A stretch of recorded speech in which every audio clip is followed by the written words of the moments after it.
વડોદરામાં વિકાસના નામે ખોદાયેલા ખાડા હવે નાગરિકો માટે મોતનો કૂવો બની રહ્યા છે।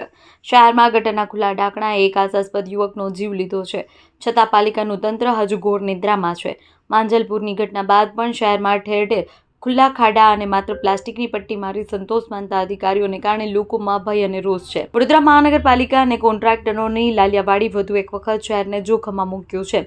માંજલપુરમાં ગટરના ખુલ્લા ઢાંકણા પડી જવાથી એક યુવકનું મોત નીપજ્યું છે, તેમ છતાં તંત્ર જાણે કોઈ ફરક નથી પડતો। હાલ નિઝામપુરા રોડ પર ચેટકો દ્વારા કેબલ નાખવાની કામગીરી ચાલી રહી છે, જેના કારણે આખો રસ્તો આડેધડ ખોદી નાખવામાં આવ્યો છે। ટ્રાફિકથી સતત ધમધમતા આ રોડ પર કાયદા મુજબ લોખંડના મજબૂત બેરિકેડ્સ મૂકવા જોઈએ, પરંતુ એ કોન્ટ્રાક્ટરોએ માત્ર પ્લાસ્ટિકની પટ્ટીઓ બાંધી પોતાની જવાબદારી પૂરી કરી લીધી છે।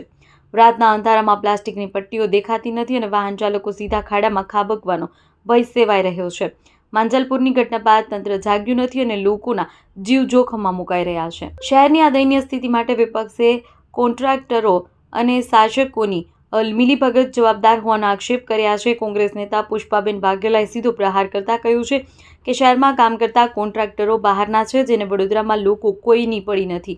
એક કોન્ટ્રાક્ટર બીજા અને બીજો લેબર કોન્ટ્રાક્ટરને કામ સોંપે છે અને આ ટકાવારીની રકમમાં નિર્દોષ લોકોના જીવ જાય છે। તેમણે આક્રોશ વ્યક્ત કરતા કહ્યું છે કે સત્તાધીશોએ શહેરને કોન્ટ્રાક્ટરો પાસે ગીરવે મૂકી દીધું છે।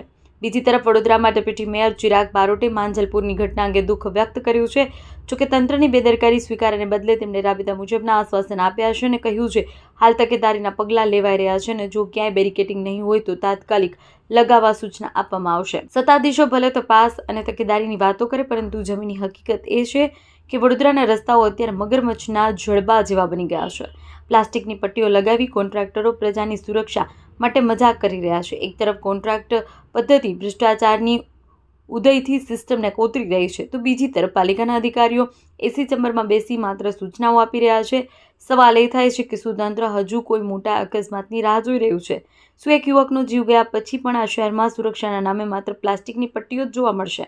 હાલ તો વડોદરાવાસીઓમાં તંત્ર સામે ભયંકર રોષ જોવા મળી રહ્યો છે, ત્યારે હવે જોવાનું એ રહ્યું કે ડેપ્યુટી મેયરની સૂચનાઓ બાદ માત્ર કાગળ પર રહેશે કે રસ્તા પર ઉતરેશે, અને શું નિઝામપુરા સહિતના વિસ્તારમાં યોગ્ય બેરિકેડિંગ કરવામાં આવશે ખરું? વડોદરા મહાનગરપાલિકામાં સત્તા પર બેઠેલા લોકોની વહીવટી તંત્ર ઉપર પકડ છે નહીં। અંધેરી નગરી કહેવત છે કે અંધેરી નગરીને ગંડુ રાજા, એની ટકે શેર ભાજી ને ટકે શેર ખાજા, એ આ પરિસ્થિતિ કોર્પોરેશનની આજે થઈ છે। 2005થી હું આ કોર્પોરેશનમાં બેસું છું સભાસદ તરીકે। સૌથી ખરાબ પરિસ્થિતિ આ બોર્ડની જે છે એ અગાઉ નથી જોયું। ઠેર ઠેર મોતના કૂવા કોર્પોરેશનના પાપે ખુલ્લા મૂકેલા છે। કોન્ટ્રાક્ટરોના ત્યાં વડોદરા શહેર ગીરવે મૂક્યું હોય એમ બેફામ રીતે કોર્પોરેશનના જે કોન્ટ્રાક્ટરો હોય એ લોકો વર્તી રહ્યા છે। મેઇન કોન્ટ્રાક્ટરો છે એ વડોદરા શહેરની બહારના છે।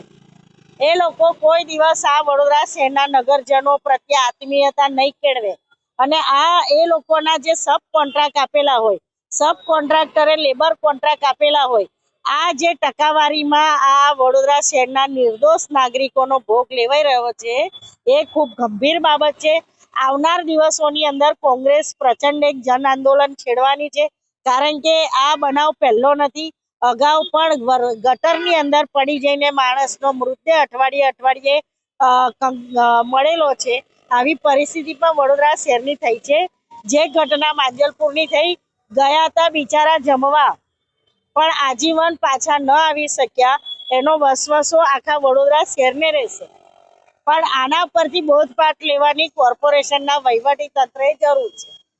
કોઈ જ લાગતો નથી, કારણ કે વડોદરામાં આવતા તમામ રોડ આપી છાણી જગતનાકા ને સમા બ્રિજનું કામ થવાથી ને છાણી જગતનાકા અત્યારે આ કામ થવાથી ફૂલ ટ્રાફિક વાળો રોડ છે। રાતે સાંજે 7 પડે તો 1 કિલોમીટરની ફતેગંજની સિગ્નલને લીધે 1 કિલોમીટરની લાઈનો પડે છે। કાલ ઉઠીને કંઈ થયું, કોઈ બી સાઈડ કાપવા માટે કે ગમે તે રીતે ગયા તો ખાડામાં પડેવી છે। આજે આ બેરિકેડ મારી છે, અહીંથી છેક નિઝામપુરાથી ફતેગંજ સુધી આ પહેલું માંજલપુરની ઘટના થયા પછી આજે બેરિકેડ મારી છે। એ બી કેમ મારી છે? કારણ કે એમના 4 જાડા કેબલ જેટકો કંપનીના બહાર છે।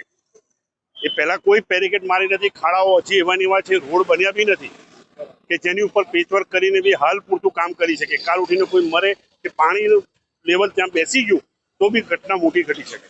કોર્પોરેશન એમના પ્રમાણે કે સુરક્ષા પણ જે તમે જોવો છો આંખે તો તમને ખબર પડે સુરક્ષા કેટલી મૂકી છે એ લોકોએ બરાબર.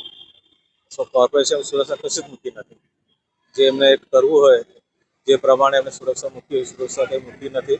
બધે લખવું પડે બોર્ડ પર ભાઈ ચાલુ છે અહીંયા આવતા નહીં ડિવાઈડર છે તો એક બોર્ડ આ રોડ પર આપણને તો કંઈ દેખાતો નથી.